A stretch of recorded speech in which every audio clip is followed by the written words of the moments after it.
आपसे गुजारिश है कि इस वीडियो को आखिर तक धैर्य से देखिएगा, क्योंकि अब मैं जो आपको बताने जा रही हूँ वो देश के हर वोटर से जुड़ा मामला है। The voter verifiable paper trail यानी वीवीपैट मशीन को सुप्रीम कोर्ट के ऑर्डर पर 2013 में इलेक्शन प्रोसेस का हिस्सा बनाया गया था। मकसद था कि वोटर को इस बात का यकीन हो कि उसका वोट सही जगह पड़ा है। सुप्रीम कोर्ट ने अपने आदेश में कहा था, पेपर ट्रेल सिस्टम चुनावी प्रक्रिया का हिस्सा होगा। ईवीएम में वोट रिकॉर्ड होने के बाद वीवीपैट से निकलने वाला प्रिंट आउट तय करेगा कि वोटर का वोट सही जगह दर्ज हुआ है कि नहीं। लेकिन क्या वीवीपैट लाने से चुनावी प्रक्रिया फुल प्रूफ हो गई है? जवाब है नहीं।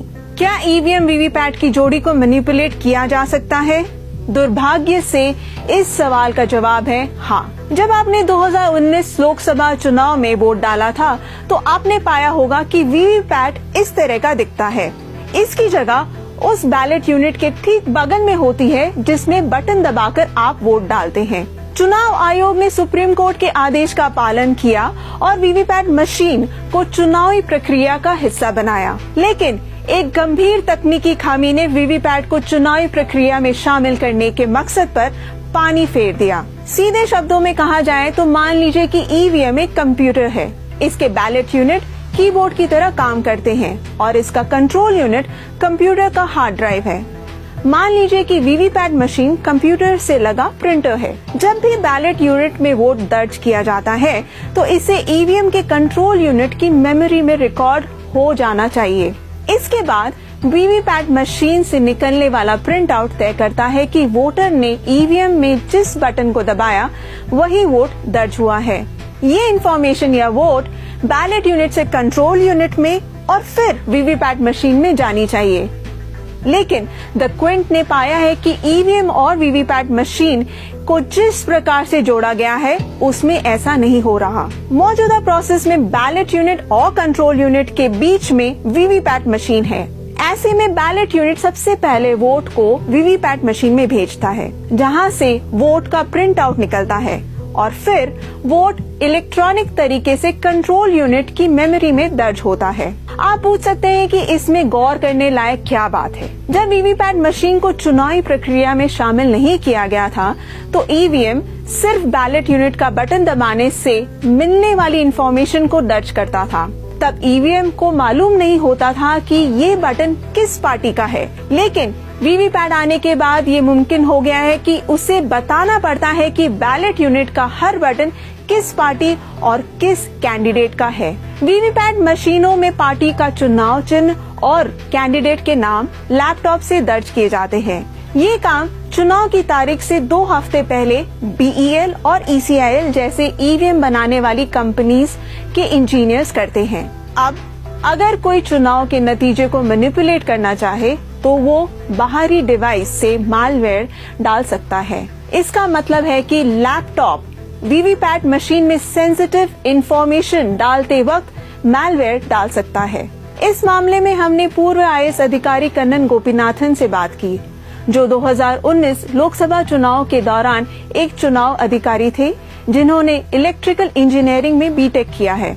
उन्होंने हमें विस्तार से बताया कि मैलवेयर किस तरह ईवीएम के वोट्स को मैनिपुलेट कर सकता है।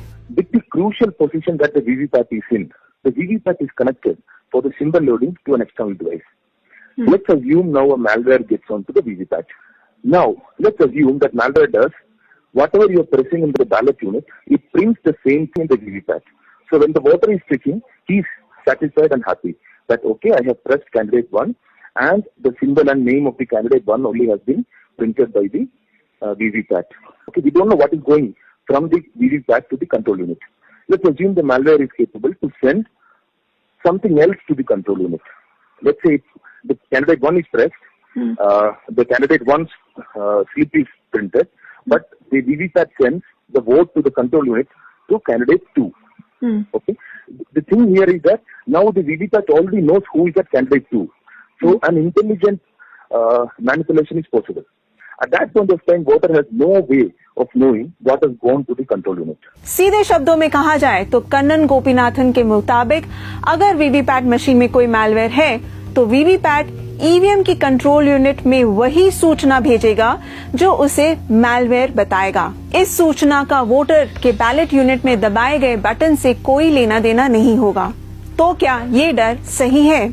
द क्विंट में पहले ही ये खबर छप चुकी है कि वीवीपैट मशीन्स में सेंसिटिव इंफॉर्मेशन डालने वाले इंजीनियर्स प्राइवेट कंपनीज के थे। क्या हम अब भी कह सकते हैं कि हमारी चुनावी प्रक्रिया सुरक्षित है? साफ जवाब है नहीं। चुनाव आयोग अपने बचाव में बेतरतीब या रैंडमाइजेशन व्यवस्था का हवाला देता है, जिसका मतलब है कि किस ईवीएम वीवीपैट की जोड़ी किस चुनाव क्षेत्र में जाएगी कोई नहीं जानता, लिहाजा उन्हें मैनिपुलेट नहीं किया जा सकता। लेकिन अब इस तर्क में कोई दम नहीं, क्योंकि वीवीपैट मशीनों में किसी खास चुनावी क्षेत्र के सभी उम्मीदवारों और पार्टी के नाम डाले जाते हैं। इसका मतलब है कि इस जानकारी के बाद कि कोई वीवीपैट मशीन कहां जा रही है, उसमें दर्ज आंकड़ों को आसानी से मैनिपुलेट किया जा सकता है। हमने चुनाव आयोग से ये गंभीर सवाल किए। वीवीपैट मशीन्स को बैलेट यूनिट और कंट्रोल यूनिट के बीच क्यों रखा जाता है? वीवीपैट मशीन कंट्रोल यूनिट में जाने वाली इंफॉर्मेशन पर कंट्रोल क्यों रखता है? इसे उल्टा क्यों नहीं किया जा सकता? क्या इस खामी के कारण वीवीपैट ईवीएम की जोड़ी को मैनिपुलेट नहीं किया जा सकता? अब तक चुनाव आयोग ने इनमें से किसी सवाल का जवाब नहीं दिया है। एक वोटर होने के नाते हम में से हर किसी को ये जानने का हक है कि हमारी चुनावी प्रक्रिया सुरक्षित है या नहीं और लोकतंत्र को किसी तरह का खतरा तो नहीं। आश्चर्य है कि इन सवालों पर चुनाव आयोग खामोश है। जब तक हमें संतोषजनक जवाब नहीं मिलता, हम सवाल पूछते रहेंगे और उससे जुड़ी जानकारियां आप तक पहुंचाते रहेंगे।